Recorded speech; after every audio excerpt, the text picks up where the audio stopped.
Good morning or good afternoon, depending on where you are, and welcome to our webinar.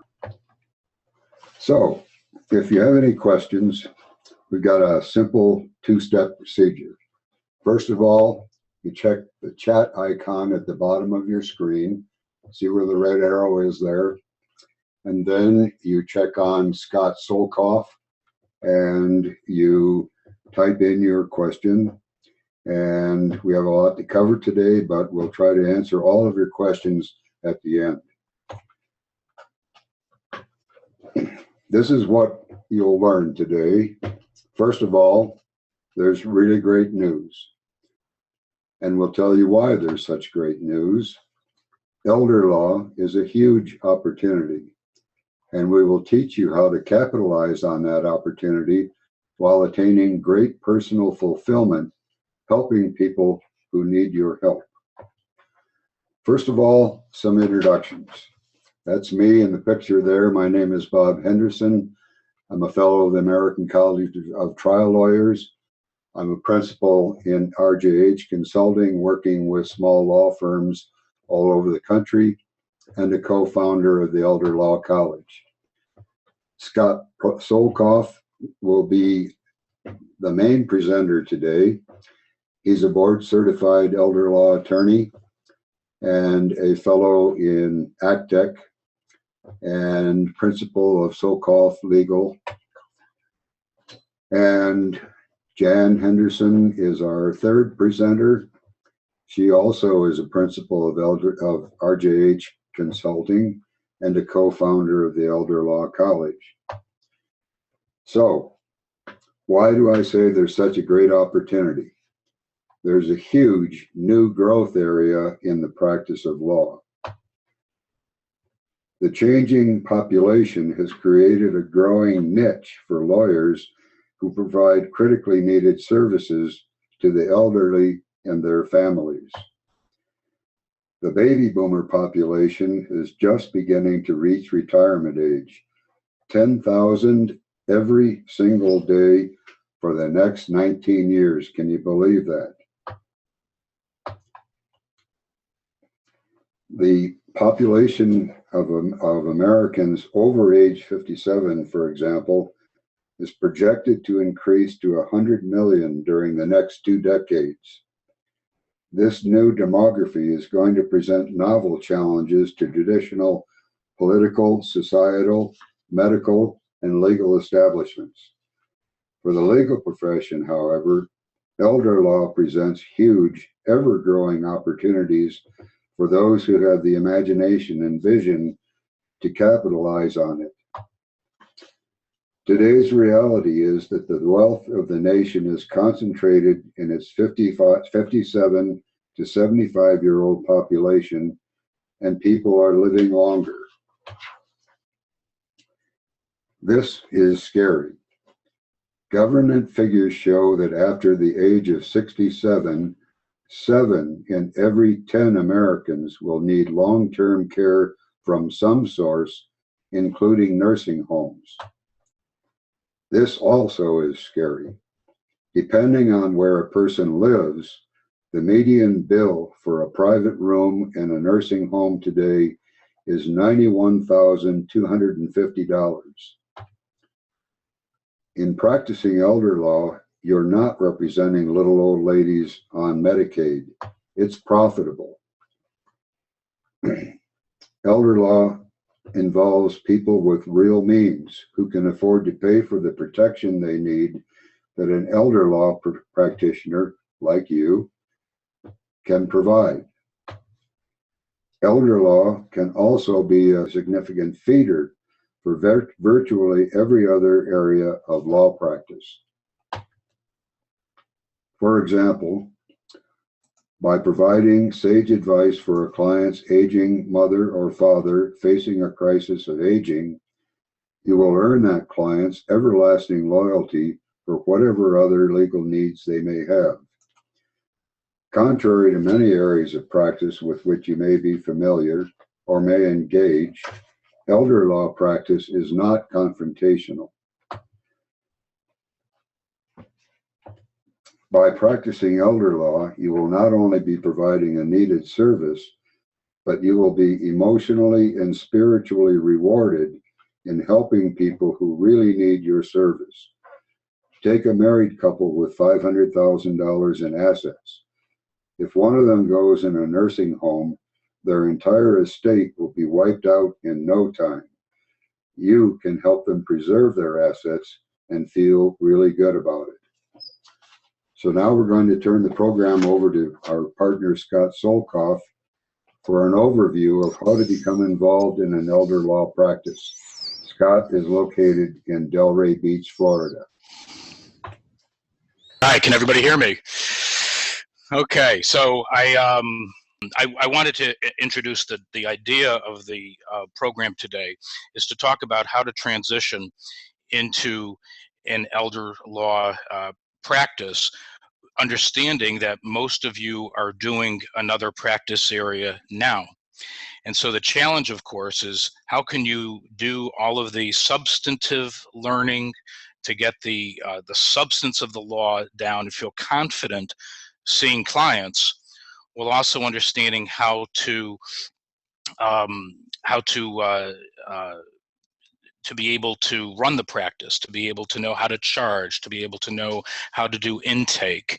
And there are some very unique practice modalities and practice workflow systems to elder law that are unique because of the elderly population that we're dealing with. Also, even more so because most of the time when they're coming to us, they are coming at time of great need. Something bad has happened often in their lives, and the trauma that they're already going through with the loss of the pending loss of a loved one, dementia, Alzheimer's disease, they're already very stressed out, and now they're coming to the lawyer, which is another stress until they meet you. And so how they meet you and how you handle that intake, how you welcome them into the office, it all really, really matters. So again, today we're going to talk about how you move into a practice without giving up your income now and your practice now. So it all moves in together. We're going to talk about the 3 requirements that are necessary in order for you to feel confident taking your first case. We're going to talk about readiness to practice versus the expertise or the expertness that you'll ultimately obtain. And we're going to talk about practical knowledge and substantive knowledge and how you balance the learning to be able to make it move forward. And then when I'm done, Jan Henderson is going to talk to you about Elder Law College's solution, how we have thought about putting it together in a way that's workable. So the objective for the attendees is to be able to add elder law quickly, effectively, and profitably, to transition to a rewarding special needs and elder law practice as quickly as possible, while gaining expert class knowledge. So you're not shooting to be just proficient, you're shooting to be really at the top of your field. Proficiency coming first, of course, and then earning an income through the transition so that you continue to do the work that you're doing now while you move into elder law. And then, of course, it's a matter of confidence, so that once you have obtained the requisite substantive knowledge, know how to meet with the client, that you feel good doing so. One of the biggest barriers that we find is even lawyers who really do have a good amount of substantive knowledge don't yet have the mental confidence to take in that client. And so we're going to address that as well. But there's a process that has to take place. There's so much knowledge. Elder law is filled with so many different related practice areas that you have to organize your plan and have a plan about how to gather all of this substantive knowledge before you open up your doors. So there are 3 requirements for success: understanding the substantive knowledge, the practical knowledge of how to run the office, and then it's a matter of having an expert on call. You're not going to be an expert right away, of course. It's going to take time.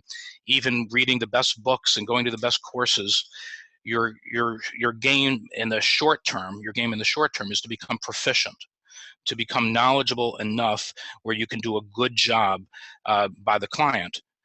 But you're still going to have that resource that you can go to for questions and a guide, a true mentorship process, so that you can get the job done right.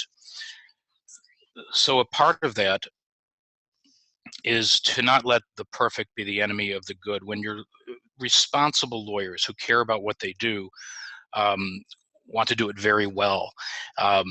But if you push and push and push yourself and find that you feel that you're still not ready, then either you're doing it wrong in terms of the ordering, your plan of knowledge, or more likely, you're letting the perfect be the enemy of the good. And it slows you down. So again, if you have an expert in the wings, you need to be good. You need to provide top shelf legal services, and you can do so if you know enough, you're proficient, but you have your resources in the wings to be able to do a great job. There's a shortcut, of course, to knowledge, but there's no instant solution. So we'll talk about the ways to organize your thoughts and your plan and understand which substantive areas to take on first and how to do it. No instant solution, still going to take time, but if you have a plan, you'll be able to do so while still being able to gain that expertise. I want you to be ready and capable, again, with your expert in the wings, so that you can confidently represent clients with expert guidance for you while you master the practice over time. So the way I've put this together with Bob and Jan is to develop categories of practice areas that are absolutely essential to start the practice, to open up your doors. And again, there's so many different elder law practice areas that you've got to be able to simplify it and organize it. So I'm going to start off with incapacity planning and solutions, then post-mortem estate planning, and then lifetime planning for long-term care. And before I leave these, those are our first stage practice area categories. And I'm going to delve into those a little deeper today. And then second stage practice areas, things that can wait, don't have to wait, but things that can wait, and so that you can gain this knowledge first, would be to understand estate and trust administration. For example, probate. Well, it'd be really nice if you knew probate right at the beginning. You'd be able to add that revenue and begin that practice area. But that's the type of practice that you can, for now, refer out, form an alliance with another attorney to handle the estate and trust administration. But you can't open your door without these things. Okay, so estate and trust administration comes in the second stage. Then we have guardianship and conservatorship. Not all elder law attorneys do guardianship. Most do. And guardianship, of course, is that court process by which incapacitated persons are taken ward in the process so that a guardian can exercise their rights for them. That's also the type of thing that will come up in your practice as soon as you open your elder law doors. But you don't need to do that yourself. If you don't already have that knowledge, you can send that out to another lawyer to do, while you again are focusing on those first stage practice areas, the incapacity planning and solutions, which are essential, your post-mortem estate planning, your wills and trusts, and your lifetime planning for long-term care, how to finance care, how to knowing what to say and what not to say, being able to guide the clients through that process. That's essential. These are this can wait. Special needs trusts are another second stage practice area category. Very important part of my practice, for example. Not all elder law attorneys do a lot with special needs trusts, but I think it's a very important part of a practice, and it can absolutely be a part of yours. But although there are certain types of special needs trusts that will come into play in first stage when we're talking about long-term care planning, most special needs planning waits until the second stage. And then there are facility, this should read facility resident rights, not facility resident trust. Facility resident rights does come up all the time in my practice. We're dealing with a case right now, for example, where the nursing home of the patient's choice wants to kick the patient out because they've applied for Medicaid. Nursing homes make less money from Medicaid patients than they do from private pay patients. It's our position that that violates state and federal law. And so we're advocating on behalf of that client. Other types of resident rights issues that come up would be, if you've ever been to a nursing home, you know how little privacy there is.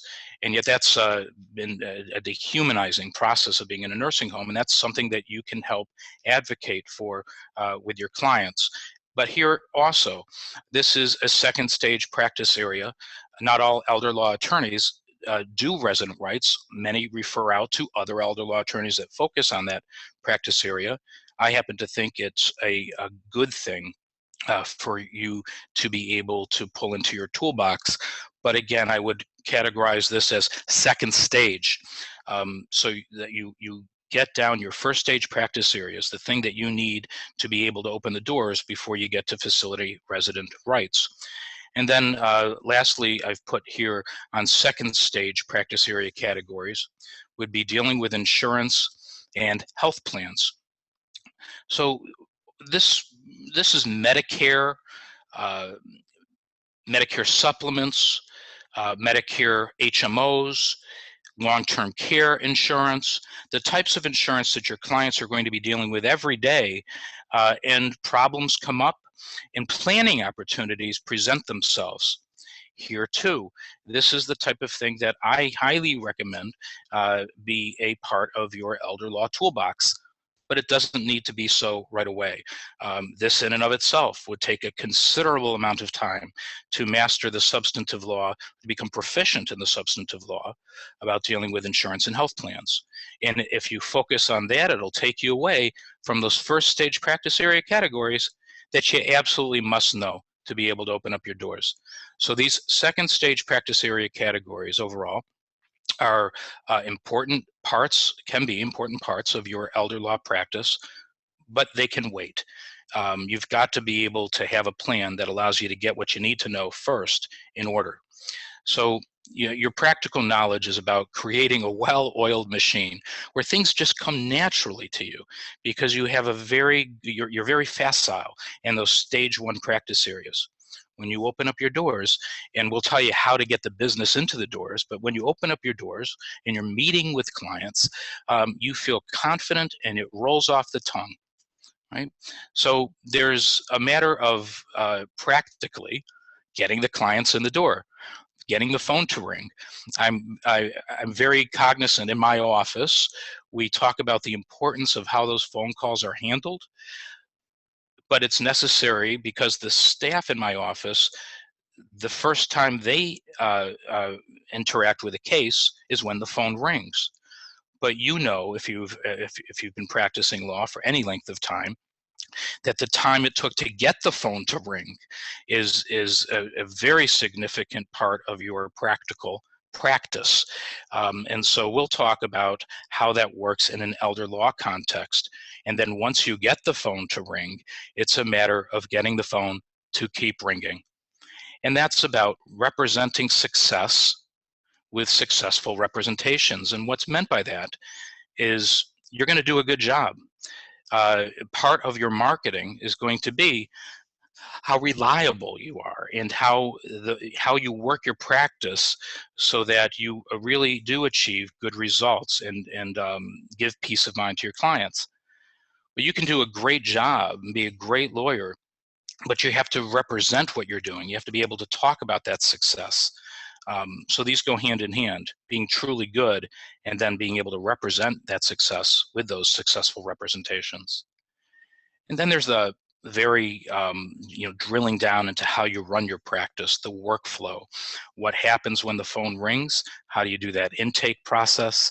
From that intake process, how does that relate to setting up that first client appointment? How do you do the scheduling to maintain an efficient and profitable office? How do you set up the file? How do you make sure the documents are getting done in the most efficient way possible? All of those things really matter to your success. But ultimately, having all of that put together with all of the substantive knowledge and knowing the practical aspects of workflow only get you so far for the time being. I want to address that when I started practicing, just to get a little personal, I had a tremendous mentor. I was born into elder law. My father was one of the founders of the field, helped to found the Florida Bar's elder law section, and was one of the charter members of the National Academy of Elder Law Attorneys, wrote the first book on elder law. So I had this huge leg up. I didn't practice elder law right out of law school. Didn't think I wanted to do what my dad did. But when I saw the lifestyle and how what it was like for the lawyers in my law firm, knowing also that I had only one human being client the entire time I was at that law firm, I was compelled to find out what was going on in my dad's office. So I left my ritzy law firm and I went to my dad's very modest law office outside of Century Village in Deerfield Beach, Florida. And he ultimately, I took the job, took a big pay cut at the time, and I learned how to do elder law from my father, who had every stake in making sure that I succeeded. So an apprenticeship, in my view, remains the only method of mastering an existing discipline, at least doing it in any efficient process. The first time I started teaching lawyers how to do elder law was about 10 years ago, in any organized way. I was lecturing and teaching and writing for a while, but to actually teach one lawyer how to do elder law, it was a lawyer who came up to me after a program and said, "Scott, I've been attending these seminars. I sign up for the elder law programs.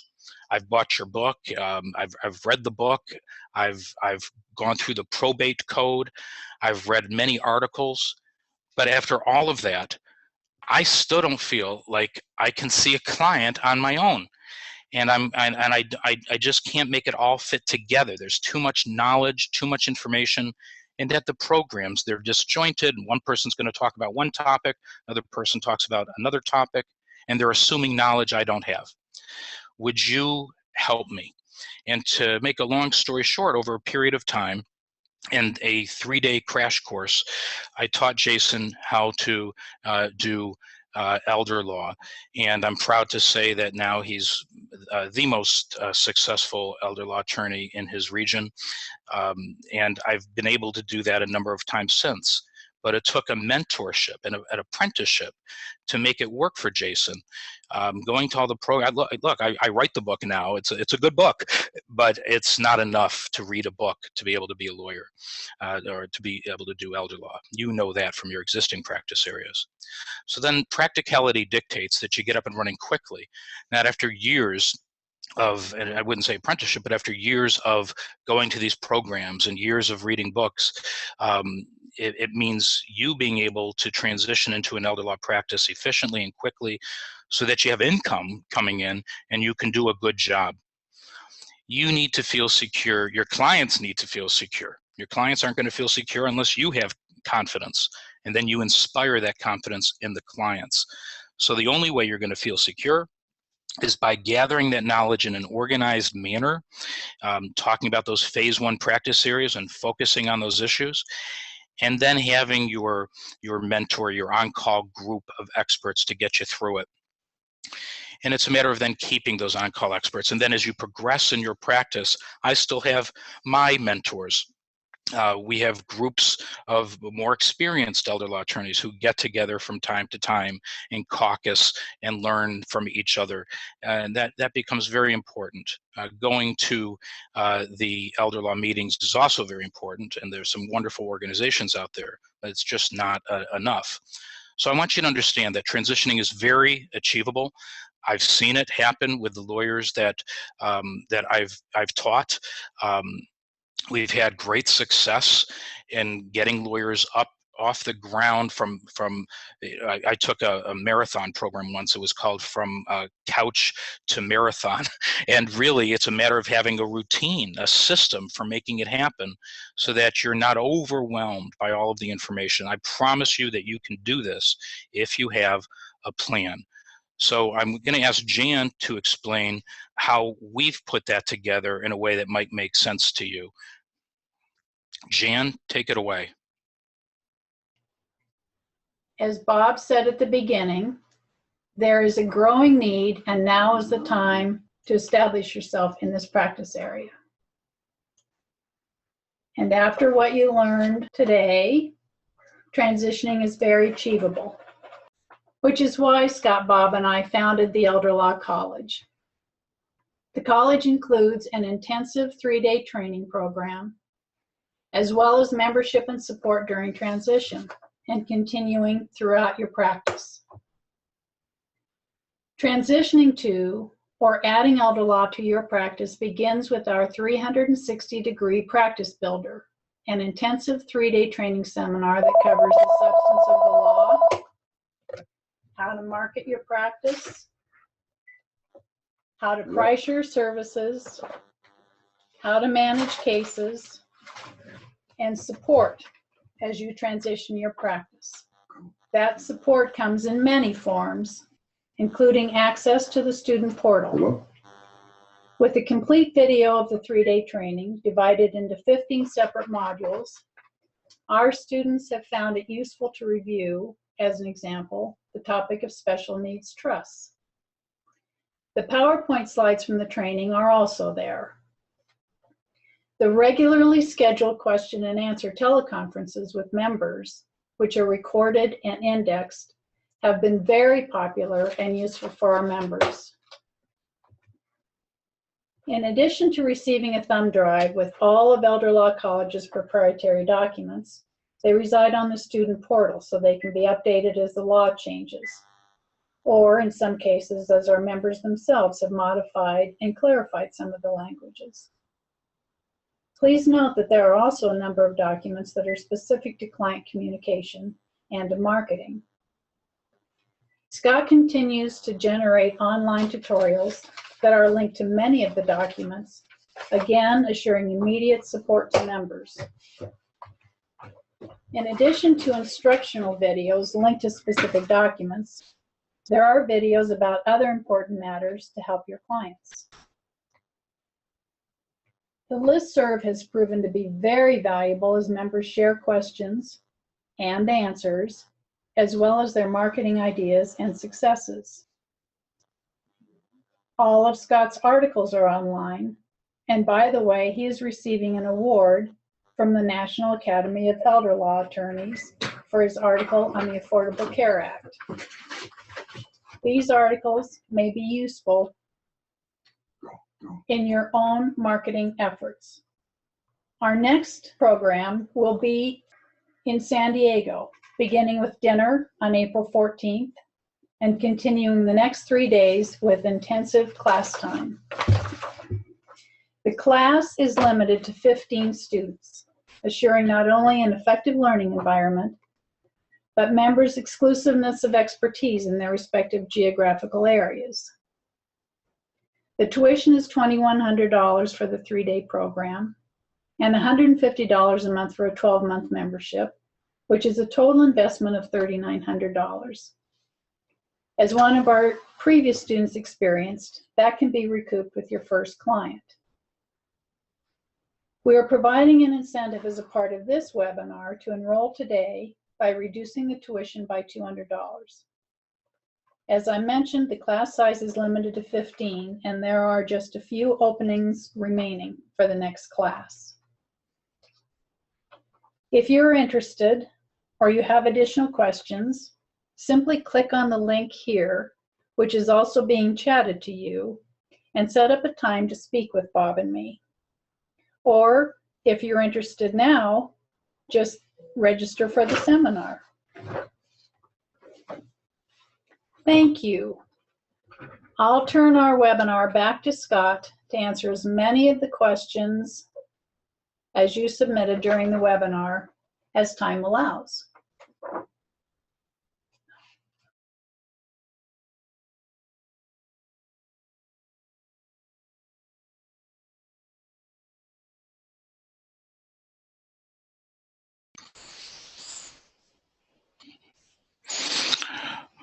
Okay, so I'm looking at the chat, and if you have any questions, go ahead and click chat and send me your questions, and I'd be glad to answer them.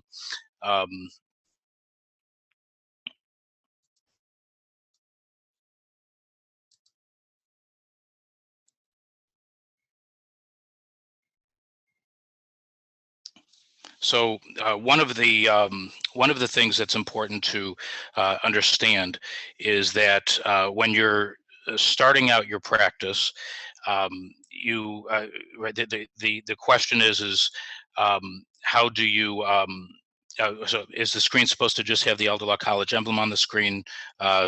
You should be seeing a thank you screen, but you can ask your questions going through the chat. So one of the questions that I see often is how do you go ahead and organize the materials so that you have a sense of how to get through those phase one practice areas? And the answer is that once you have those phase one practice areas set on paper as this is my plan, this is what I'm going to do, then it's a matter of understanding the documents that go along with that and going through those documents so that with someone that does it all the time, so that you understand the construction of those documents, how to input the variable information, what's safe to change and what's not safe to change. That becomes very important. But you have to do that with a guide, I think. Going through a document without having enough knowledge about why those provisions are there ends up leading sometimes to modifying the documents in a way where they can not only not accomplish the goals, but actually can sometimes do harm. So that, yes, that does become important. Other than San Diego, do you have any other courses scheduled? San Diego is the next scheduled course. On our website, once we have the next course scheduled, the last one we did was in Orlando, went very well, sold out very, very well. You can see some of the testimonials from students that attended that program on the website. The San Diego program is the only next scheduled program. Scott? Next question. Hey, Scott. Yes. Actually, we do have another program scheduled. It's going to be in Dallas, May 13, 14, and 15. So if somebody is interested in that program, what they should do is Chat with us. Or call us, or I'm sorry, Schedule a 15-minute consultation. They can do that on the website. Thank you. That's great. Yeah, I didn't think we had released that yet. So that's another opportunity for you to come if you can't make San Diego. There's another question. Is there a way to put back the screens as they were not available? Yeah, we're going to do that right now. Okay, and also you should know that this slideshow is available also on the website. So if you go to elderlawcollege.com, you'll be able to watch this presentation again. Yes, in terms of process at the programs themselves, we limit it to 15 participants. I find that if I'm sitting in a room with even 30 people, or most of these programs have 50 to 100 people, it's very difficult to get that individualized learning. So rather than doing a lecture format, the idea in Elder Law College is to have a very small group with interactive learning and the ability to ask questions and learn together and form a camaraderie of students and teachers. So that's the idea. Now, the reason there's a question about pricing, for a lawyer with any level of expertise to take the time off that's necessary to teach other lawyers is an expensive proposition to that lawyer, to that mentor. And so this is why we've done Elder Law College in small group instructions rather than one-on-one, which would cost anywhere from $15,000 to $40,000. And people still do that. That can be very helpful. But this is a way to do it affordably, so that you can get that put together, come efficiently, and then be able to start that process. As Jan said, our students are already out there practicing elder law. One of our students just made the comment recently that, look, I made that up in one client. So we do believe that it's a very good value. Of course, you don't have to go to a program like Elder Law College. You can do this on your own, but I can tell you from experience and from talking to other lawyers that without a mentor, it's very, very difficult to put it all together and have a comprehensive sense of what's necessary to open my doors. How do I gather this immediate substantive knowledge? How do I understand the documents and how to make changes to them and fill in the variable information? How do I sell my practice, market my practice? And that leads to the next question, which is how do I go about getting clients? And the answer is that there's a retail marketing channel and a wholesale marketing channel. That's at least the way we talk about it. Retail marketing is when you go out to the community and are able to speak to small groups. For example, I started doing work in bank lobbies. They were happy to have me come and speak, or to assisted living facilities or nursing homes to give talks to the children, adult children of the residents, to go into small groups in the housing communities around you. All of that works for retail marketing. I found what's much more helpful is wholesale marketing, when you develop relationships that are repeat referral sources, and there's a way to identify the elder care community potential referral sources and a way to talk to them about why it's in their best interest to get their clients the best help possible, and why you can do that. And certainly there's a process for going through that we could spend a whole day talking about, and we do. My practice is currently limited, next question, to criminal defense. I've lived extensively with the elderly as my parents live with my husband and I. That's a hard thing. I commend you for that. Last year, experienced having to put father in nursing home and was confronted with a need for elder law practice firsthand. Would this segue into it? Well, that's the type of problem that is a phase 1 problem. I want you to be able to address people that have that issue as quickly as possible. That's not the kind of thing that waits. That is a core elder law issue. The amount of elderly folks that need help is in the millions. I'm in any community in the United States. If most people want to remain as independent as possible in their own home, most people don't have a daughter or a son who's going to move in with them and take care of them. And even if they do, mind you, it's my experience that it often doesn't last. And ultimately, they hit a brick wall when skilled care is necessary, or the family dynamics intercede. So you are that guide. There's no other professional out there other than the elder law attorney who can fix that problem. And that's because money buys care. You can't bring in all of the help that's necessary into the home without understanding how to finance it. And that's what you're going to learn in phase 1 as elder law attorneys, because you're going to access other pots of money for the client. The client has their own pot of money. In Bob's example, $500,000. If the care is going to cost $70,000 to $100,000 a year, that money's gone very quickly. So how do you help that client?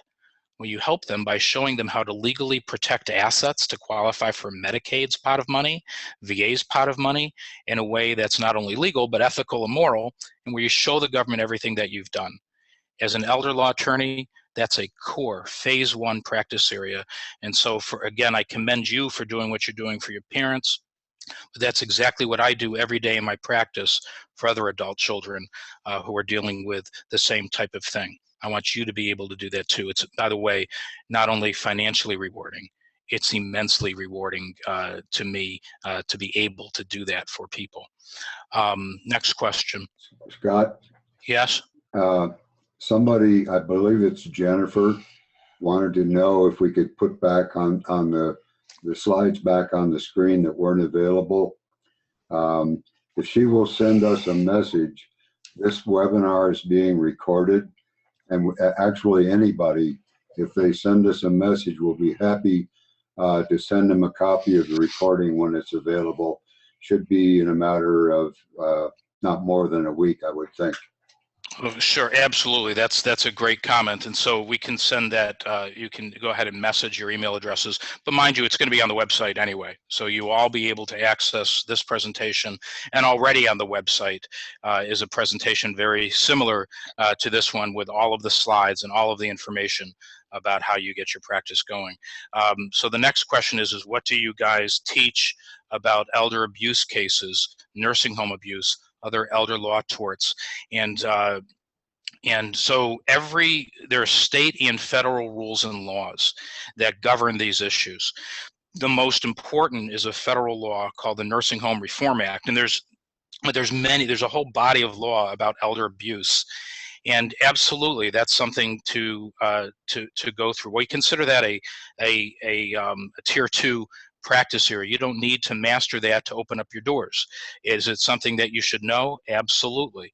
I consider facility resident rights as a part of that. And dealing with elder abuse, and I would also add to that exploitation, can become a very important part of an elder law practice. That is something that is taught. But I would also, again, caution you that if you focus on that, you're still not going to be able to open up your doors and help the clients that need those other phase 1 practice areas. You can't help a client with elder abuse and elder exploitation if you don't know how to get them the help that they need to live independently or as independently as possible. So those are important issues. But I think there are other things that you've got to get down first, like long-term care financing, the estate planning, and dealing with incapacity. Is the program only decided for attorneys? What about staff training? This program is for lawyers. We will teach you how to bring that information back to your staff. But one of the things that we find very important as a part of the actual experience of being in the course is that you're surrounded by attorneys like you who are trying to gain that information and knowledge, and in a small group. And so we've been asked to have staff training before, but at this point, we want to keep it small and manageable, where attorneys can have the camaraderie together to learn the law. Because this will be substantive law, how to put everything together, and then the practice systems you'll have to then bring back to your office to your staff. So I hope that answers the question. If there are any other questions, go ahead and send them to me. Otherwise, I want to thank you on behalf of Bob and Jan and Elder Law College for participating today. We welcome you to go to the website and read more about the program and how you can get up and running. There are some videos and other resources. And you can also see videos from other lawyers like you who have already gone through the course. So we hope to see you, and I wish you the best in becoming an elder law attorney, getting involved in one of the most rewarding practice areas there are, coming out of having a law degree. It's a great way to use your knowledge and your education. Thank you again. Scott, before we close, we just want to mention again that as you've pointed out, the program is limited to 15 seats, and 11 of those are sold. So we only have 4 left. So anybody that's in San Diego. So anybody that's interested in signing up for San Diego, there's 4 seats left, and obviously it's first come, first served. So we'd be happy to hear from you.